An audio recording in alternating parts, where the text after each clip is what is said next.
हे अर्जुन, हर प्राणी अपने धर्म का विधान मन को सन्यासी बनाओ और इस मोह के बंधनों को छोड़ो और इस बात पर ध्यान दो कि इस समय तुम्हारा कर्तव्य क्या है, तुम्हारा धर्म क्या है, और उसी के अनुसार कर्म करो।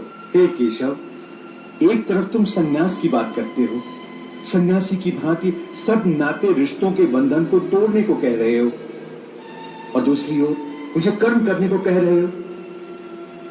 ये दोनों बातें विरोधी हैं।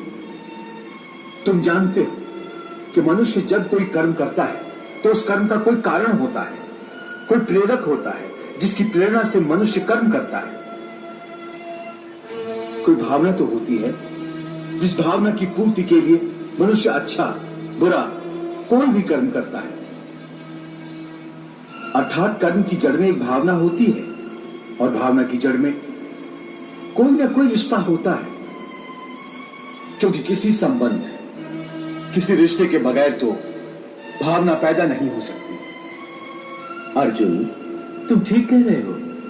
संबंधों और रिश्तों से ही भावनाओं का स्रोत फूटता है, परंतु भावनाओं की यह नदी जल्दी सूख जाती है, बिल्कुल ऐसे जैसे आग में पानी की बूंद तुरंत ही लुप्त हो जाती है।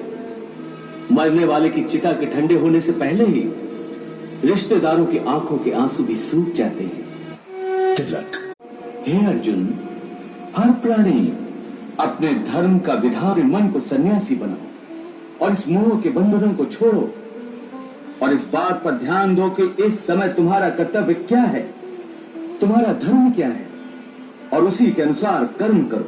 हे केशव, एक तरफ तुम सन्यास की बात करते हो, सन्यासी की भांति सब नाते रिश्तों के बंधन को तोड़ने को कह रहे हो, और दूसरी ओर मुझे कर्म करने को कह रहे हो।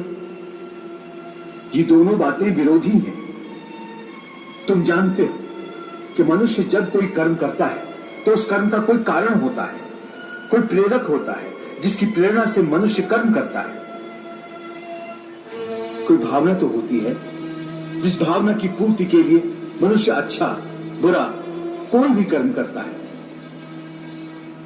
अर्थात कर्म की जड़ में एक भावना होती है और भावना की जड़ में कोई ना कोई रिश्ता होता है, क्योंकि किसी संबंध किसी रिश्ते के बगैर तो भावना पैदा नहीं हो सकती।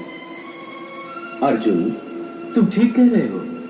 संबंधों और रिश्तों से ही भावनाओं का स्रोत फूटता है, परंतु भावनाओं की यह नदी जल्दी सूख जाती है, बिल्कुल ऐसे जैसे आग में पानी की बूंद